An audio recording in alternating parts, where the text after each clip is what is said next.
नमस्कार. मी प्रल्हाद कचरे. आपण पाहत आहात विधी साक्षरता. आज आणखी एका नव्या विषयावर चर्चा करणार आहोत आपण.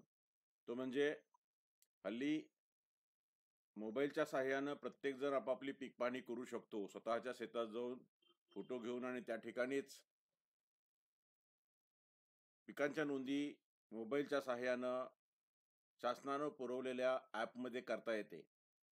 पण अनेकदा असं होतं की पीक घेणाऱ्याचं नाव हे प्रत्यक्ष सातबारावर कब्जेदार सदरी किंवा ज्याला आपण भोगवटादार म्हणतो त्याच्यापेक्षा वेगळं असतं. अशा वेळेस नेमकं काय करायचं, हा खरा प्रश्न आहे. म्हणजे पिकांच्या नोंदी तर घेता येतात, पण पीक घेणाऱ्याच्या नावाची नोंद मात्र करता येत नाही. पूर्वी जो सातबाराचा उतारा होता, त्याच्यामध्ये प्रत्यक्ष पीक घेणाऱ्याचं नाव लिहिता येत होतं.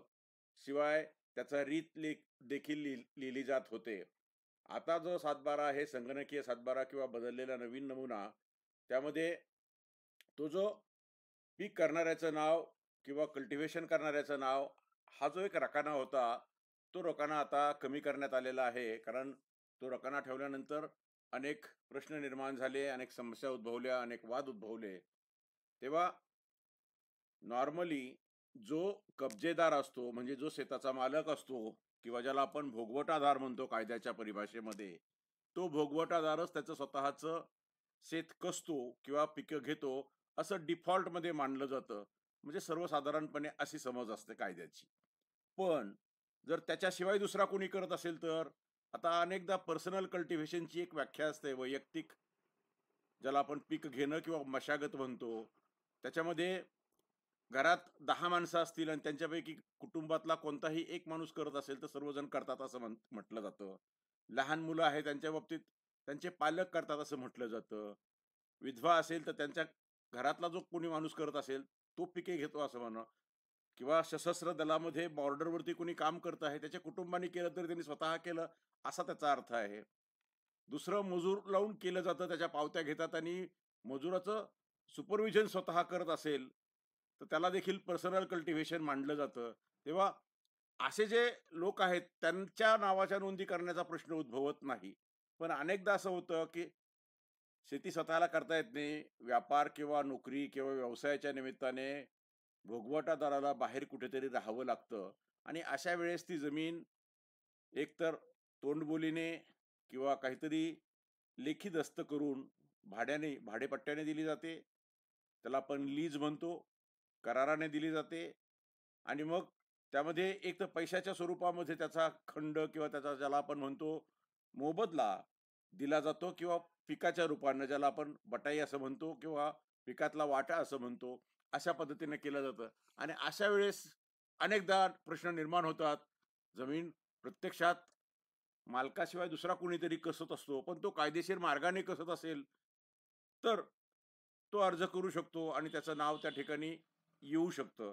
पण त्यासाठी एक प्रक्रिया आहे. शिवाय आता कायदा नाही, म्हणजे तोंडी बोली पण नाही, करार पण नाही, गहाणखत ज्याला आपण ताब्याचं गहाण दिलंय असं पण नाही, भाडेपट्टा पण नाही. पण मालकाशिवाय किंवा कब्जेदाराशिवाय किंवा भोगवटादाराशिवाय कोणीतरी व्यक्ती करतो आणि त्याने जर का अर्ज केला की माझं नाव पीक पाणीला लावा, तर ते लावता येतं का? कायद्याच्या परिभाषेतलं उत्तर आहे, असा माणूस ट्रेसपासर असतो, असा माणूस एन्क्रोचर असतो. कारण तो मालकाच्या संमतीने आत आलेलाच नाहीये, अशाची पीक पाणी लावण्याचा प्रश्न उद्भवत नाही. तेव्हा पीक घेणाऱ्याचं नाव नोंदवण्याची नेमकी काय पद्धत आहे? सर्वसाधारणपणे ज्याचं नाव कब्जेदार सदरी किंवा भोगवटादार सदरी आहे, तो पिके घेतो असं म्हणतात, म्हणून तिथे खुद्द लिहितात. पण आता तो खुद्द लिहायचा कॉलमच राहिला नाही. म्हणजे नॉर्मली तोच घेतो असं आता गृहीत धरलं जातं. ते अलिखितपणे समजायचं असतं. आता याच्याशिवाय जर तिसरा कोणी करत असेल, तर तो तलाठ्याकडे संपर्क साधेल. तलाठी प्रत्यक्ष जाऊन फिरेल. एक तर तलाठ्याला 2 प्रकारे माहिती होऊ शकतं. एक, कोणीतरी येऊन त्यांना अर्ज देईल किंवा कल्पना देईल आणि विनंती करेल. 2, तलाठी जेव्हा प्रत्यक्षात ह्या ऑनलाईन केलेल्या पीक पाहणीच्या नोंदी व्हॅलिडेट करतात किंवा तपासतात, त्याची नमुना तपासणी करतात किंवा गावात फिरतात, तेव्हा त्यांना जर का माहिती मिळाली, की हे भोगवटा आधार आहेत आणि हे काही गावात नाही आहेत, त्यांच्याऐवजी कुणीतरी करताय. आता कोणत्या रिलेशननी करताय हे तो चौकशी करू शकेल. आणि चौकशी केल्यानंतर जर त्याच्या लक्षात आलं की हे स्वतःच्या सुपरविजन खाली करतात, त्यांच्या सुपरविजन खाली हे करतात, मजुरी आहे, मग प्रश्न येत नाही. नातेवाईक आहेत, प्रश्न येत नाही. पण यांनी जर का कागद दाखवला की आमच्या दोघांच्या मध्ये असा करार झालेला आहे, कदाचित तो कब्जेदाराला विचारेल, कब्जेदार सुद्धा हो हो आमचा असा करार झालेला आहे, कराराच्या काळासाठी त्यांचं नाव लावायला हरकत नाही, असं पण असू शकतं. आणि ही सगळी चौकशी केल्यानंतर गावात एक गाव नमुना 7 जसा आहे तसा एक 7 ब दिलेला आहे. तो त्या 7 बारात त्या रजिस्टरचं नावच आहे की जमीन मालकाच्या व्यतिरिक्त, म्हणजे ज्याच्या जमिनीत कब्जात आहे असं मानलं जातं, त्याच्याशिवाय जर कुणी त्या जमिनीचा ताबा ताबा वहिवाट करत असेल, म्हणजे तिथं त्या ठिकाणी पिके घेत असेल, तर त्याची नोंद त्या वहीमध्ये केली जाते, त्या रजिस्टरमध्ये, म्हणजे 7 ब मध्ये केली जाते. आणि त्याची एक कॉपी तयार केली जाते. आणि त्यासाठी महाराष्ट्र जमीन महसूल अधिकार अभिलेख तयार करणे आणि सुस्थितीत ठेवणे नियम 1971, त्याचा एक नियम आहे. 29 पासून तर 31 पर्यंत जे नियम आहेत त्यामध्ये त्या नियमाचा समावेश आहे. आणि त्याच्याप्रमाणे एक फॉर्म दिलेला आहे, त्या फॉर्मला म्हणतात फॉर्म नंबर 14. हा फॉर्म नंबर 14 बऱ्यापैकी माहिती आहे ग्रामीण भागातल्या लोकांना. आणि त्या 14 मध्ये 7 ब मध्ये भरलेला जो मजकूर आहे तोच उचलून त्या ठिकाणी टाकला जातो, एक अहवाल तयार केला जातो. 7 ब हा जो नमुना आहे तो प्रत्येक वर्षासाठीचा असतो. म्हणजे आज आपण 23-24 मध्ये आहोत. 23-24 वर्ष जे आहे ते साधारण 1 ऑगस्टला सुरू झालं, 31 जुलैला संपतं महसुली वर्ष. या महसुली वर्षामध्ये कुणाचं खरीपाचं पीक होतं, कुणाचं रब्बीचं पीक होतं, ही नोंद करताना त्यांनी 7 ब मध्ये नोंद केली. त्याचा नमुना 14 पाठवला. मग तहसीलदारांचं काम असतं, तहसीलदार ते त्यांच्यासाठी एक रजिस्टर ठेवतात. अशा पीक पाहणीच्या जेवढे रिपोर्ट येतील निरनिराळ्या गावातनं, त्याचं एक रजिस्टर तालुक्यामध्ये असेल. आणि त्याप्रमाणे ते स्वतःचा कार्यक्रम आखतील, त्याला नंबर देतील त्या केसला, पीक पाहणी केस नंबर. आणि त्याला काही लोक वहिवाट केस म्हणतात, काही लोक पीक पाहणीची केस म्हणतात. आणि 7 दिवस कमीत कमी लोकांना मिळतील अशा पद्धतीने नोटीस देऊन त्यांनी प्रत्यक्ष जाऊन गावात तपासणी करणं अपेक्षित आहे. अर्जदाराला नोटीस दिली पाहिजे, ज्यांनी अर्ज केला त्याला, किंवा तलाठ्यांनी ज्यांची ज्यांची नावं लिहिली त्यांना दिली पाहिजे. म्हणजे कब्जेदार सदरी ज्याचं नाव आहे त्याला दिली पाहिजे, जो त्याच्याशिवाय ताब्यात आहे असं म्हणतो त्याला दिली पाहिजे, पोलीस पाटलाला सांगितलं पाहिजे, तलाठ्याला सांगितलं पाहिजे, कोतवाल असतील. आणि हे सगळे आणि आजूबाजूचे शेतकरी, ग्रामस्थ अशा सर्वांसह शेतात जाऊन प्रत्यक्षात त्या ठिकाणी जबाब घेतले जातात. आणि प्रत्यक्षात जमीन कोण करतो मग त्या ठिकाणी दिसतं की जो करतो तो वेगळा आहे, मालक वेगळा आहे. मात्र जो करतो तो जमिनीत राहतो, त्याचे गाई गुरं त्या ठिकाणी असतात, त्याचा गोठा असतो, त्याची कुटुंब तिथे राहतात. मग तो फेरफटका म्हणून पाहतो आणि मग त्यांना विचारतो तुमच्यामध्ये काय रिलेशन आहे.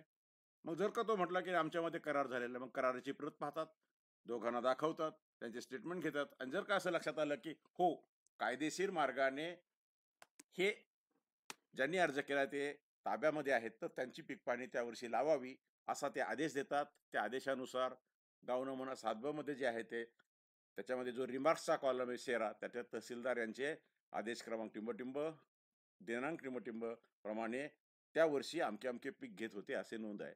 पुढच्या वर्षी जर बदललं नाही तर तीच डिट्टो, म्हणजे मागील वर्षाप्रमाणे. त्याच्या पुढे बदलली नाही, डिट्टो.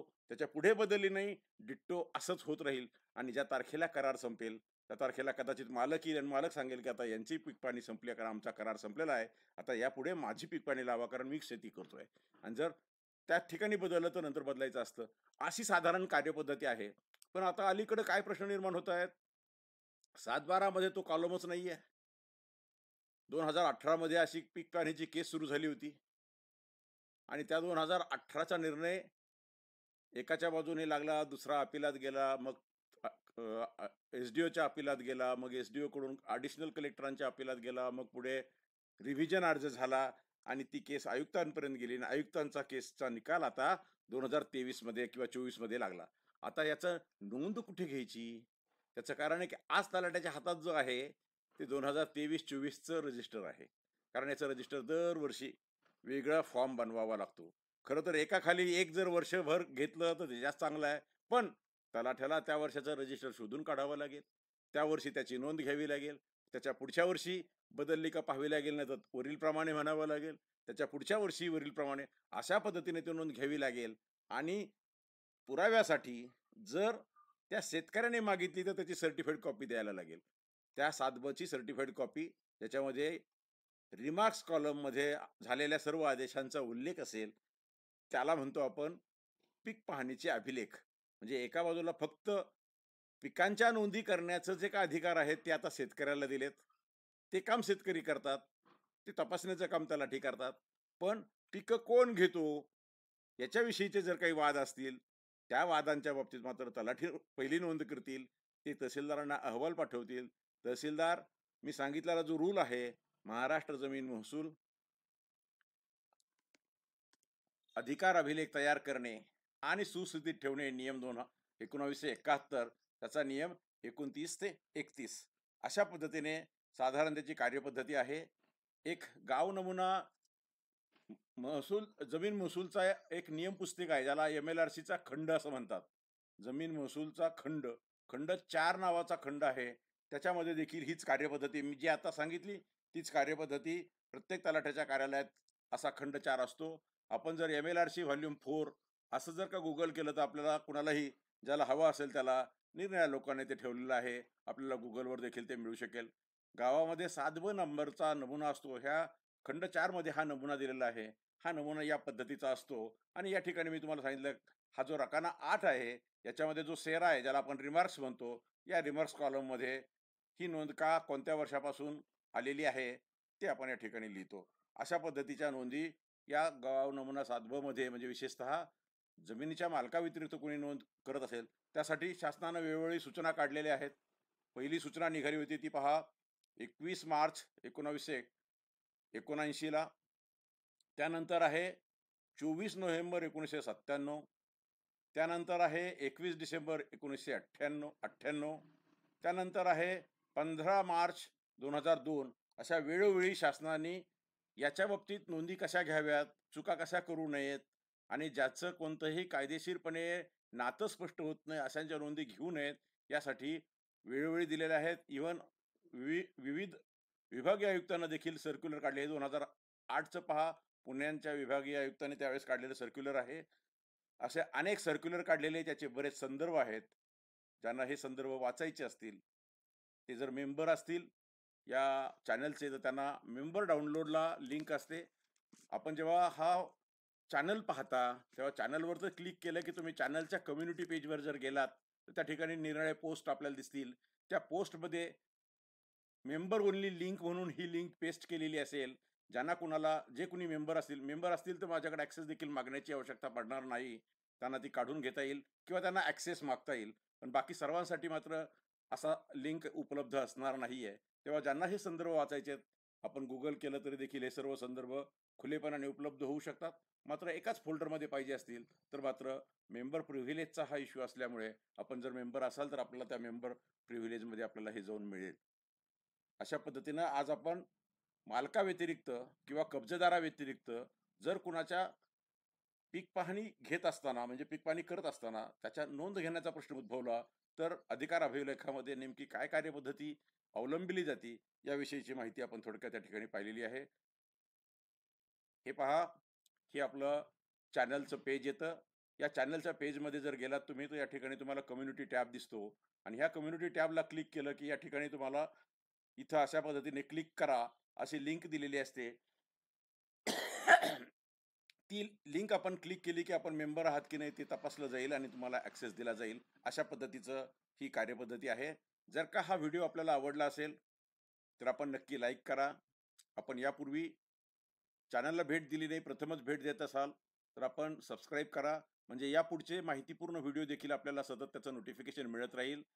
आपण जरूर आपल्या मित्रपरिचितांना, ज्यांना ज्यांना याचा उपयोग होईल असं आपल्याला वाटतं त्यांना फॉरवर्ड करा. फॉरवर्ड करत राहा, शेअर करा, शेअर करत राहा.